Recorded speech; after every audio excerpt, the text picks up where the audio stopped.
Despite its flaws, the G4 Plus was quite successful, continuing the legacy of Moto's very popular G line. Now, with the G5 Plus, Lenovo Motors aim to address most of the flaws from the G4 Plus, on paper at least. So, is this a phone that's worthy of your time, attention, and more importantly, money? Well, that's what we aim to figure out in today's video. But before we do, if this is your first time here or in case you just can't remember, my name's Ash, this is C4D Tech, and you're watching our full review of the Moto G5 Plus. Let's get started.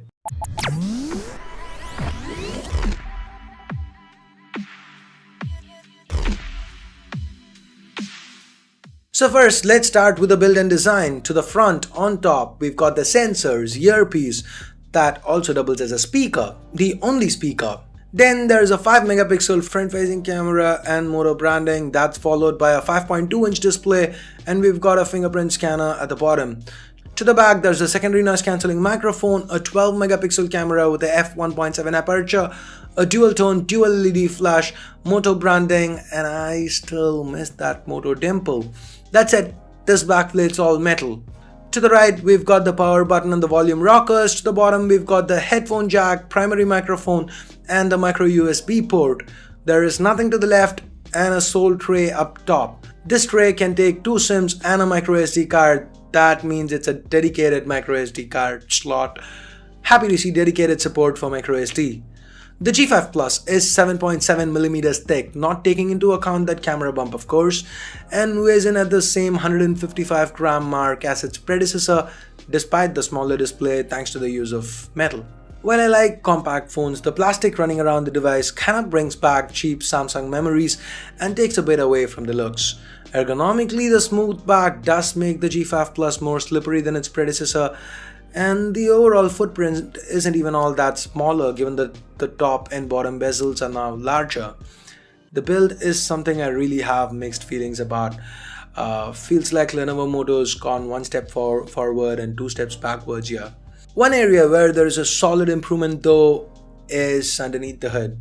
The G5 Plus is powered by the 64-bit octa-core Snapdragon 625 chip, the same one that's used on the likes of Lenovo's own P2 and Moto Z Play and even Xiaomi's popular Redmi Note 4 for that matter. Here in India, there are 3 and 4 gig RAM options with 16 and 32 gig storage options respectively. This is a 4 gig RAM 32 gig storage variant that you're seeing me use in the video. With intense day-to-day usage scenarios like gaming, the G5 Plus held up surprisingly well. It managed to smoothly run even some intensive titles with ease. By the way, this display here is covered by Gorilla Glass. It's a 5.2-inch IPS LCD display with a full HD resolution, meaning a pixel density of about 425 pixels per inch. The saturation is a little low, but overall it's decent. The viewing angle's good, bright enough to be visible outdoors. The sole speaker though is underwhelming. The audio output is lower than average. That said, call quality and cellular reception were great. I had no issues with GeoVolti either. Now all this is backed up by a 3000 mAh non-user replaceable battery, and the battery life is good. And that's good with a little asterisk like you see with the advertisements, conditions apply. So let me explain. The Snapdragon 625 has kinda redefined our expectations out of phones with regards to what you can expect with battery. The Redmi Note 4, for example, lasts almost 2 days on a single charge with moderate usage.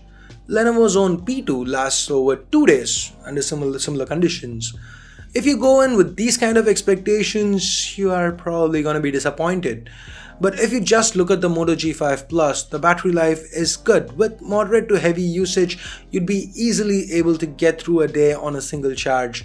And if you need to top up for any reason, the turbocharger is going to help you get back up real quick. So battery life, I'm going to call it a pro. And with that, let's now move on to the camera part of this review. The G5 Plus sports a 12 megapixel rear camera with a f1.7 aperture and dual autofocus pixels for faster autofocus. Now this is the G5 Plus's strongest suit. The camera, under good lighting conditions, performs well. There's a bit of software sharpening, but there's a lot of detail. The color reproduction's good. The wide aperture helps get a nice shallow depth of field for macro shots. The dynamic range is excellent too, and it's not only under well-lit conditions, even under low light this camera continues to perform. It shines. It should probably end up being best in class for the segment this year, just like the G4 Plus was last year. Here is a side-by-side comparison of images shot with both the G4 Plus and the G5 Plus. Cropped in, you can notice the better processing and cleaner images.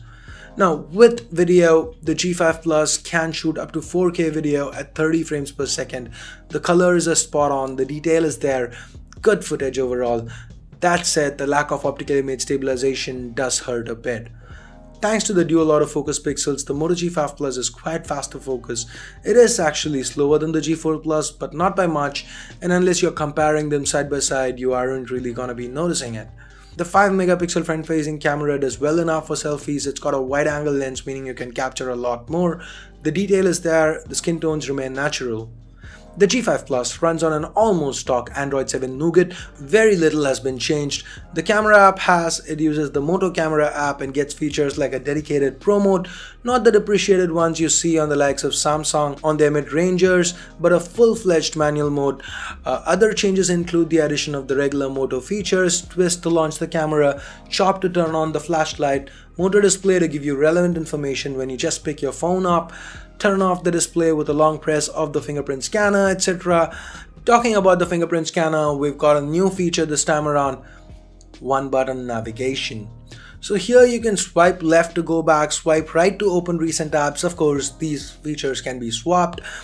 Tap once for home, press and hold to turn the display off, press and hold longer for Google Assistant. It's neat. It took me a little bit of getting used to, but since it's optional, I appreciate the inclusion here, especially in light of the screen size decreasing this year. The fingerprint scanner itself is very fast and accurate and posts no issues detecting my fingerprint.